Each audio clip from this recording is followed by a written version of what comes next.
Dans cette vidéo, je vais faire une revue de matériel sur une nouvelle lumière artificielle continue. Il s'agit de la CB300 de chez Neewer. Je vous ai mis le lien dans la barre d'infos, que je vais tester avec une strip box de chez Neewer également. Donc j'ai reçu les deux de la marque gratuitement et je vais les tester pour des photos et des vidéos. Donc c'est vrai que la lumière artificielle continue, je l'utilise principalement pour mes vidéos parce que je suis quand même une grande adepte du flash pour mes photos. Pourquoi? Parce que je trouve que le flash arrive à figer le mouvement, vraiment à figer le mouvement tout en ayant une qualité de photo exceptionnelle. Tandis qu'avec la lumière continue, je suis souvent limitée en puissance. Et c'est assez frustrant parce que parfois je vais tourner des vidéos pour des clients ou mes propres réseaux sociaux avec une lumière artificielle continue et je vais avoir besoin de photos soit pour le client, soit pour la couverture de la vidéo et je vais sortir mon matériel en flash pour faire la photo de couverture alors que j'ai déjà la lumière artificielle continue. J'aimerais bien en fait pouvoir utiliser une lumière artificielle continue qui me serve à la fois pour la photo et la vidéo, mais souvent je trouve que la puissance n'est pas suffisante pour réussir à figer le mouvement ou alors je suis obligée de monter en ISO, soit pour figer le mouvement, soit pour utiliser une plus grande profondeur de champ. Donc là, ce que j'ai hâte de voir avec cette lumière-là, c'est si elle me permet d'avoir de belles photos d'action sans pour autant monter en ISO. Et pour cela, on va réaliser des photos de splash. Donc je vous montre tout de suite le matériel. Alors, la lumière continue arrive dans une housse comme ça, donc c'est super pratique pour le transporter. Il y a des anses qui permettent de le transporter facilement. Et donc, à l'intérieur,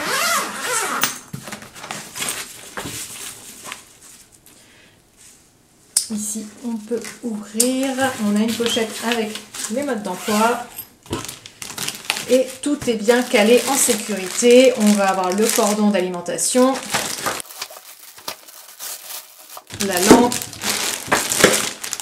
le bol. Dans la petite pochette ici, on a aussi une petite housse blanche qui permet de diffuser un peu la lumière. Donc on a un cône ici qu'il faut toujours retirer avant l'utilisation. Donc ici, on va venir brancher le câble pour alimenter la lumière.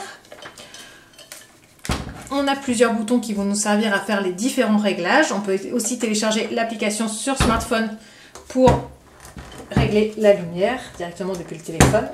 Au niveau du devant, donc on peut mettre le bol qui est fourni avec, ou bien mettre un parapluie. Ici, vous avez un trou pour enfoncer la tige à un parapluie ou une softbox avec une monture Bowens. Donc la softbox arrive dans ce grand sac qui est également pratique à transporter. Et contient la softbox, la housse blanche qui sert de diffuseur et la grille nid d'abeille pour diriger davantage le faisceau de lumière.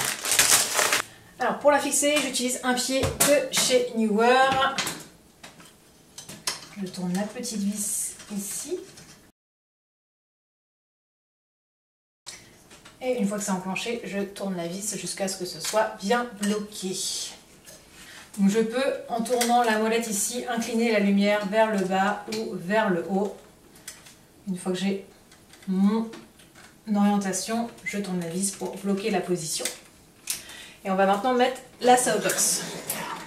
Alors c'est une softbox à installation rapide. Donc il y a en fait 4 baleines que l'on va venir enclencher. Et en fait, voilà, je tire sur la baleine jusqu'à ce que j'entende un petit clac. Voilà, on voit que le levier ici est levé. Hop, ici aussi, donc on a mis 2 baleines. On va passer aux 2 autres.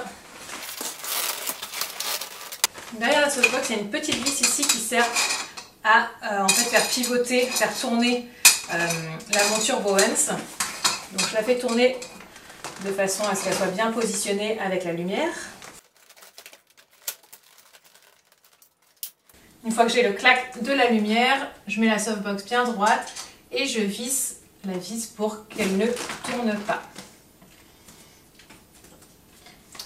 Donc parfois quand on a des softbox qui peuvent être un peu lourdes, il ne faut pas hésiter à bien positionner à l'horizontale la lumière, en tout cas si c'est ce que l'on souhaite, et à bien visser pour que la lumière ne pivote pas vers l'avant avec le poids de la softbox.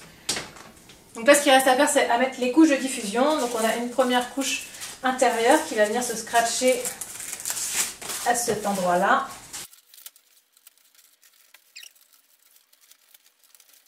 Alors pour allumer la lumière, il y a un petit bouton on-off ici juste dessous. Donc vous avez marqué power là sur le côté qui vous indique où allumer. Sinon on peut être un peu perdu et chercher sur cet écran-là. Mais non, c'est vraiment le petit levier là juste en dessous. Ici vous voyez que je suis sur l'écran principal. Donc j'ai ici 100, c'est la puissance que je peux régler avec ce bouton-là. En fait j'ai une flèche bleue là juste devant qui m'indique que c'est ce réglage-là que je suis en train de modifier. Donc généralement moi j'ai tendance à mettre toujours la puissance au maximum. Quand j'appuie sur le bouton, ça fait descendre la petite flèche bleue sur la ligne du dessous qui correspond à la température de couleur. Je suis sur 5600 Kelvin qui est généralement ce que j'utilise entre 5500 et 5600 qui correspond à une couleur neutre. Donc vraiment la couleur voilà, de la lumière en pleine journée, la lumière naturelle. Je peux passer sur une lumière un peu plus chaude, donc ça va descendre jusqu'à 2700 Kelvin qui me donne une lumière très jaune, donc comme au lever ou coucher du soleil, ou je peux aller sur une lumière très froide, donc le 6500 Kelvin. Je vais me mettre sur 5500. Hop, quand j'appuie à nouveau sur le bouton, je rebascule sur la ligne du haut. La ligne qui est tout en dessous, c'est la température de la lumière, donc 140 degrés Fahrenheit, donc pas la température de couleur, mais vraiment la température. Là, on voit que c'est assez chaud. En dessous, j'ai un petit bouton, enfin une petite ligne bleue qui clignote, donc c'est marqué booster, tout simplement parce que j'ai activé le booster. Quand le booster n'est pas activé, je suis à une puissance de 80 watts et quand j'active le booster, je passe à 320 watts. Donc moi, généralement, j'utilise toujours le booster qui me permet d'avoir la puissance la plus élevée pour faire des photos d'action ou pour faire des vidéos où je ne vais pas avoir besoin de monter les ISO. Il faut savoir que le booster, effectivement, fait plus chauffer la lampe et logiquement consomme également plus. Mais qui dit lampe qui chauffe dit ventilateur qui s'active. Donc on peut avoir un bruit qui s'ajoute, le bruit du ventilateur. Donc si on veut faire des photos ASMR où on va vraiment écouter tous les sons, il faut bien le prendre en compte et du coup enregistrer ce son avant d'enregistrer quoi que ce soit pour pouvoir l'enlever ensuite lors du traitement audio. Qu'est-ce qu'on a d'autre ici comme bouton? On va avoir le bouton température ici qui permet de passer en degrés Celsius, donc que je vais laisser d'ailleurs, on est à 58 degrés. Ici, on va pouvoir modifier le channel. Donc ça, c'est si vous avez plusieurs lampes et que vous voulez régler chaque lampe individuellement à partir d'un boîtier ou de votre téléphone, vous pouvez régler la chaîne en fait. Et ici, on a le bouton scène. Et c'est là où on va pouvoir faire des effets spéciaux. Ici, on voit en bleu où c'est activé. Donc, on a 3, 6, 9, on a 12 effets. Donc là, on a l'effet feu. Donc, on voit qu'on a une lumière plus chaude et qu'on a comme une flamme. En fait, ça vient diminuer et augmenter la puissance. Pour changer d'effet, il suffit tout simplement de bouger ce bouton-là. Là, on est sur une boucle INT. Je vous avoue, c'est pareil, je ne vois pas trop à quoi ça correspond. Là, c'est comme si on avait un écran de télé. Donc, on peut mettre ça en arrière-plan quand on est en train de filmer pour faire croire qu'il y a une télé qui est en train de jouer à côté. Donc, ça ne va pas forcément être la lumière principale, sauf si vous souhaitez que votre personnage soit éclairé avec la lumière de la télé. Ici, on a le feu d'artifice. Ici, l'effet éclair, comme s'il y avait de l'orage. L'effet paparazzi. L'effet ampoule défectueuse.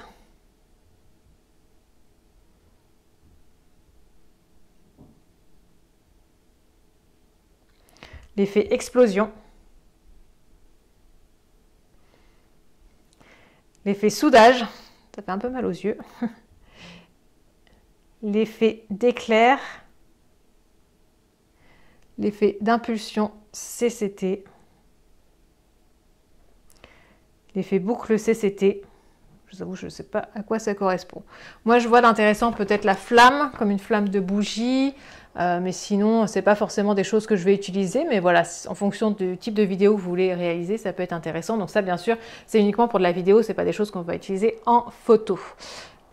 Alors il faut savoir aussi que quand vous êtes sur le mode scène, par exemple je suis sur la flamme, si j'appuie sur le bouton, j'ai la petite flèche bleue qui arrive devant le chiffre et là j'étais à 50 de puissance, je peux monter et me mettre à 100 de puissance par exemple. Pour sortir du mode scène, il suffit tout simplement d'appuyer sur CCT ici, juste au-dessus du mode scène. Donc tout cela, je peux le faire également avec l'application smartphone. Donc ici, je suis sur l'application Newer. Donc il a détecté par Bluetooth automatiquement la lumière. Donc elle apparaît ici, la CB300B. Quand je clique dessus, j'arrive sur ce menu-là où je vais pouvoir modifier la luminosité, donc la puissance de la lumière, la température de couleur, voir si je veux reproduire certaines lumières, on va dire, assez classiques, comme la lumière du jour horizontale pour le lever ou coucher de soleil, la lumière du jour classique, la lumière halogène, HMI, lampe arc, la lumière du soleil, lumière halogène blanchot, tungstène, lampe de studio, lampe de poche, etc., etc. Donc si on ne sait pas trop sur quelle température se mettre, on peut se dire, bah, moi je veux que ce soit la lumière du jour, donc 5500 Kelvin, une puissance de 50% que je peux augmenter jusqu'où je souhaite. On peut créer des réglages favoris, par exemple 100% et une CCT à 5500 Kelvin, je peux le mettre en favori et comme ça je pourrais le retrouver plus facilement à chaque fois que j'utilise la lampe.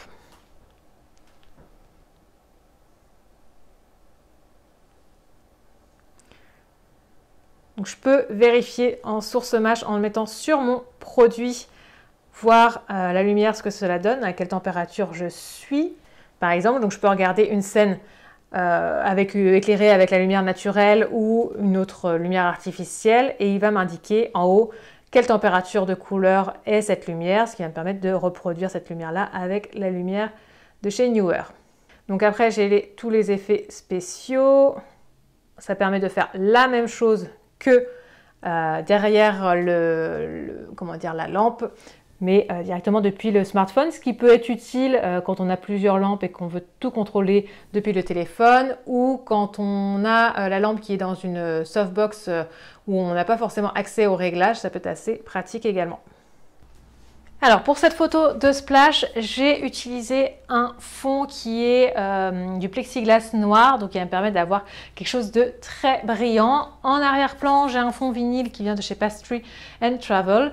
Et donc voilà, cette photo de splash, j'ai choisi un vert avec aucune texture vraiment très lisse, parce que c'est probablement la chose la plus difficile à photographier, notamment au niveau des reflets. Et c'est pour ça qu'avoir une strip box, c'est vraiment l'idéal pour ce type de photo. La strip box, c'est vraiment bien pour tout ce qui est verre, bouteille, car ça va créer un reflet rectangulaire qui va épouser le contour du verre, donc qui va être très flatteur plutôt qu'avoir le reflet d'un parapluie ou d'une softbox octogonale. Donc l'idéal, c'est vraiment d'avoir un reflet rectiligne, comme vous pouvez le voir ici sur la vidéo. On voit même qu'on a deux reflets, un à gauche, un à droite.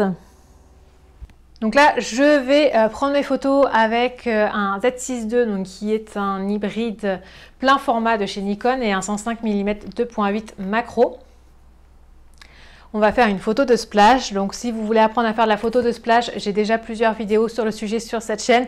Et vous pouvez également télécharger un guide gratuit. Vous avez le lien dans la barre d'infos pour tout savoir sur la photo de splash. Alors la softbox, la lumière, on peut la diriger un peu différemment pour avoir des résultats différents. Donc soit la faire venir un petit peu plus de l'arrière. On voit dans ce cas-là qu'on a le contour de ce côté-là qui est un peu moins visible. Je peux faire exagérer encore un peu le trait. On a un contour qui est beaucoup plus fin, beaucoup plus étroit. Donc évidemment, pour ce genre de verre très lisse, on va éviter de mettre une grille d'abeille parce que sinon on va avoir un reflet gris nid d'abeille. La grille d'abeille, à quoi elle sert? Elle sert à diriger davantage le faisceau. Donc je suis pas sûre de l'utiliser très fréquemment sur une strip box qui a déjà un faisceau assez réduit. Donc on est vraiment sur quelque chose de très étroit. Mais dans certains cas, ça peut éventuellement être utile. Moi, c'est quelque chose que j'utilise très fréquemment sur mes autres softbox qui sont beaucoup plus grandes parce que ça va me permettre d'avoir uniquement le sujet éclairé. Mais là, quand on a quand même un faisceau qui est assez étroit, c'est pas forcément un indispensable. Donc cette softbox, elle fait 30 cm de large sur 120 de haut. Donc c'est vraiment idéal aussi pour les bouteilles assez hautes parce que voilà, on n'est vraiment pas gêné par la hauteur. Alors je vais effectuer les réglages de la lumière avec mon téléphone parce que là la lumière est assez proche du mur donc pas forcément ultra accessible. Donc je vais mettre la luminosité à 100% pour avoir le plus de puissance possible et donc là je vais mettre à une vitesse de au moins 1/1600 de seconde. Je suis à f3 et là la photo est complètement noire donc on voit que quoi qu'il arrive, je vais être obligée de monter en ISO parce que f3 avec un 105 mm, c'est pas suffisant. Il faut que je sois au moins, je pense, à f... je vais me mettre à f7.1. Mais bon, ça va être quand même une faible profondeur de champ. Et du coup, en étant à 1/1600 de seconde et une ouverture de 7.1, il faut que je monte les ISO à... on va dire 5000 pour être correctement exposé. Donc 5000, ça commence à faire et finalement, je me retrouve avec le même souci que je peux avoir quand j'utilise mon autre lumière artificielle continue. C'est que si je veux vraiment avoir une vitesse très rapide, je suis obligée de monter en ISO. Je n'ai pas suffisamment de puissance. Et là, je suis bien avec le mode booster. Donc, ça ne résout pas mon problème. Alors c'est parti pour le shooting. Donc j'ai mis un carton noir de ce côté-là pour éviter d'avoir un reflet sur le côté du verre, un reflet indésirable de la table. Comme ma table est blanche, l'idéal c'est d'avoir vraiment le fond qui soit complètement noir et d'éviter d'avoir trop de zones blanches. Donc ce qui m'embête un petit peu, c'est que je risque de mouiller ce carton noir et peut-être éclabousser aussi le diffuseur de la softbox en faisant mes splashes, mais ça fait partie du jeu. Donc j'utilise une télécommande pour faire ma rafale et c'est parti.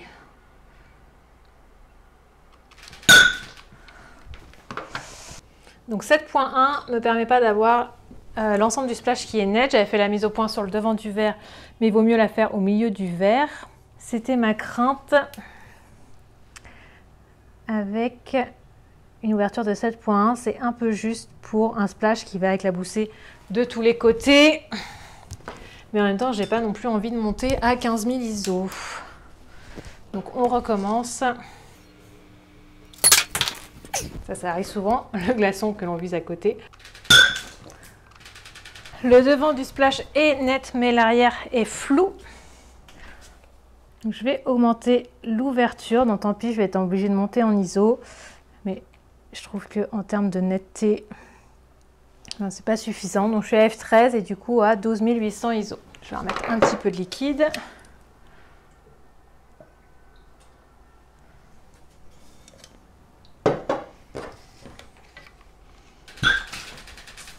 En termes de netteté, on est mieux, mais on est tout de même à 12 800 ISO. Donc pour mon appareil, ça va, c'est pas énormément de grains. En plus, avec Lightroom, on peut maintenant enlever le grain avec l'IA et c'est assez efficace. Là, je ne l'ai pas fait sur ces photos-là.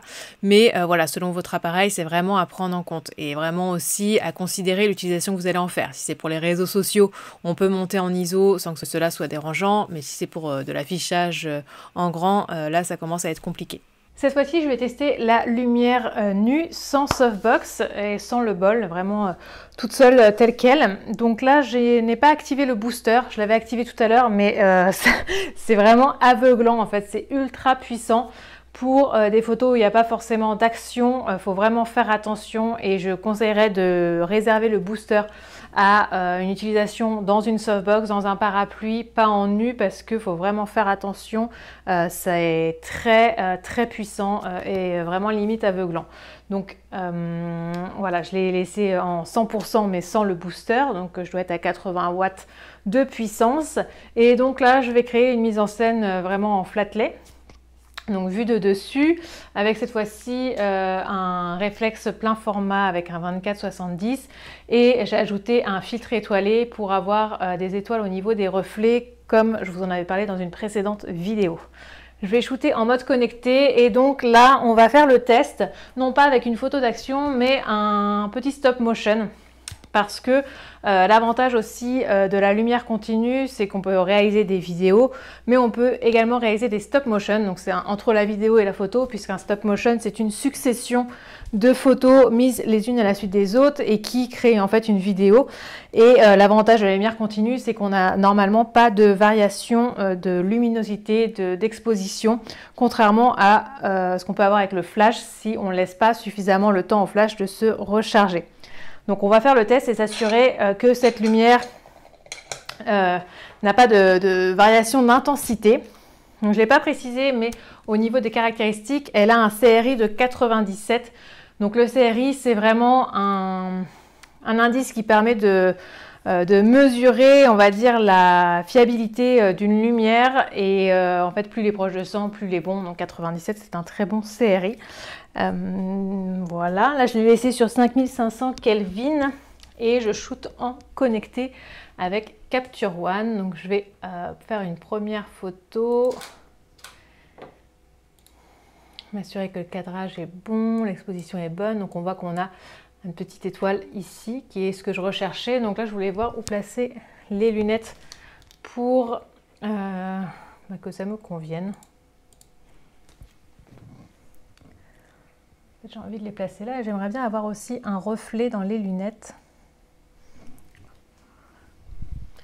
Je pense que... Et aussi que le reflet, en fait, que l'étoile soit nette.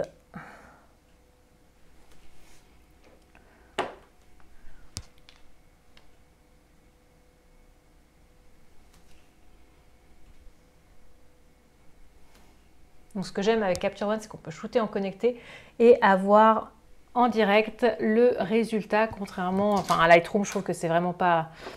Lightroom, c'est pas tip top. Voilà, là ça me paraît bien. C'est juste là un endroit qui me dérange, c'est que j'ai la table qui apparaît ici.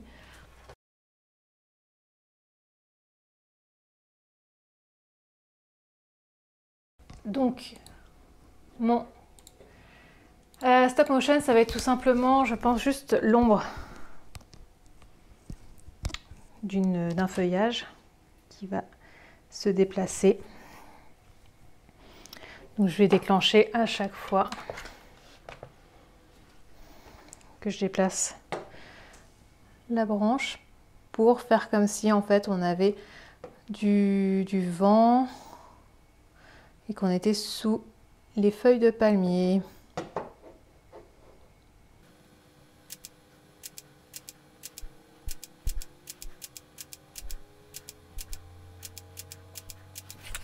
Alors voilà ce que donne le stop motion. Donc on voit que l'exposition est plutôt stable, c'est l'avantage d'une lumière continue. Et quand on l'utilise comme ça, nu, on peut très bien réaliser des photos d'action assez rapides grâce au booster, mais il faut vraiment être très vigilant à la puissance.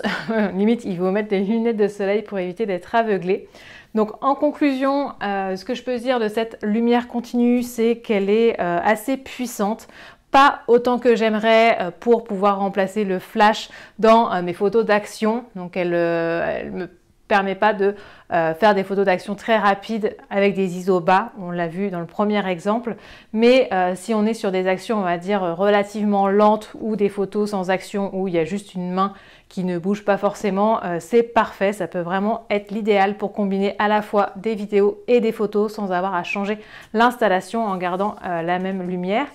Pour les effets spéciaux, c'est pas forcément quelque chose que je vais utiliser. Alors peut-être la flamme de la bougie de façon exceptionnelle, c'est pas pour moi une utilité que je vais forcément avoir dans le type de vidéo que je réalise. C'est par contre intéressant de l'avoir, ça va dépendre vraiment de l'usage que vous pouvez avoir. Ce que j'aime bien, c'est de pouvoir connecter mon téléphone à cette lampe, notamment quand elle est très haute, comme ça je vois pas du tout l'écran, donc je peux faire les réglages avec le téléphone. J'aime aussi le fait de pouvoir changer la température de couleur, ce qui n'est pas le cas avec la lampe que j'utilisais jusqu'à présent. Donc ce qui va me permettre de réaliser des vidéos où on va plus être sur une ambiance de lever ou coucher de soleil ou une vidéo avec une lumière plutôt en cours de journée. On peut régler la puissance, ce qui peut être intéressant aussi parce que parfois on veut être entre la puissance, on va dire normale qui est 80 watts et la puissance avec le booster. Donc parfois quand on se met à 100% de la puissance normale sans le booster, c'est pas forcément suffisant et quand on active le booster, c'est peut-être un peu trop intense en passant à 320 watts. Donc ça peut être intéressant de diminuer la luminosité, la puissance dans ces cas-là. La softbox, elle est vraiment parfaite pour les photos de boissons. Donc cette strip box vraiment très étroite, elle va être parfaite pour créer des reflets très flatteurs sur les bouteilles. Si vous souhaitez apprendre à faire des photos de boissons, je vous invite à consulter la formation que j'ai sur le sujet. Il y a plein d'astuces notamment sur comment gérer les reflets. Donc voilà pour cette nouvelle lumière, je pense que ça va vraiment devenir mon indispensable par contre pour la vidéo. Je ne vais pas forcément arrêter d'utiliser le flash pour les photos, mais pour la vidéo, c'est clair qu'avoir une lumière puissante, ça a plusieurs avantages. Déjà, ça permet de faire des stop motion, contrairement au flash qui peut avoir l'inconvénient d'avoir une puissance qui varie d'une photo à l'autre, en tout cas l'exposition qui varie d'une photo à l'autre si on ne laisse pas suffisamment recharger. Donc la lumière continue pour cela, c'est parfait. Et pour les vidéos, parfois on veut une profondeur de champ plus grande ou on veut faire des ralentis, donc on doit augmenter la cadence d'image et pour cela, ça demande plus de lumière, donc plus de puissance. Donc c'est toujours intéressant d'avoir une lumière continue assez puissante pour ces photos et ces vidéos. Vous avez tous les liens dans la barre d'infos, n'hésitez pas si vous avez des questions à me les poser dans les commentaires. Quant à moi, je vous retrouve prochainement pour une nouvelle vidéo.